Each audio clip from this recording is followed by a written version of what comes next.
Mga bakla, pang-apat na araw na nga pala namin ito. Sa mga oras nga ito ay nai-ready na nga namin ang ibang gamit. Palis na nga kami sa mga oras na ito at syempre ako na naman ang magdadrive. Siguro mga pang-apat na araw na namin itong ginagawa. Dami pa namang abubot dito. Halos 5 taon nga pala kami dito sa kantin. Pero dahil nga may nakabili na ng lupa, kailangan na rin namin umalis. Blessings in disguise nga pala itong nangyari. Para na rin matirahan yung bahay doon sa baryo. Nakakapagod nga bakla pero alam namin na worth it naman lahat ito. Siguro mga isang buwan bago kami makapag-adjust. Bukod nga sa malayo sa bayan, syempre mag-a-adjust din ang dalawang bata dahil nag-aaral pa sila. Pero wala tayong magagawa mga bakla, ganyan talagang buhay. So ayan, malapit na nga kami dito sa amin. Ayan na, nakarating na. Magbaba ulit tayo ng mga gamit, mga bakla.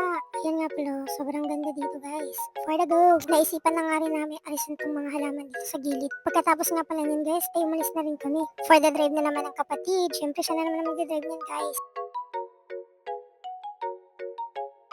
Naisipan nga pala ni Mother na ilibre kami dito sa may bayan. Marami na rin pala ditong makakainan kasi malapit na ang piyesta sa amin. Bali nag-order nga pala kami dito ng chicken inasal. 3 order na alle rice. Habang inaantay namin ang order namin, ay nagpabili kami ng takoyaki dito sa kapatid ko. Ayan o, sobrang sarap guys. Pagkatapos pala nun guys, ay dumating na rin tong chicken inasal namin. Ayan na nga't nauna na yung kapatid kong kumain. Naiya pa siya ng una pero syempre dahil gutom siya, go! Siya mga bakla, kain, bye bye!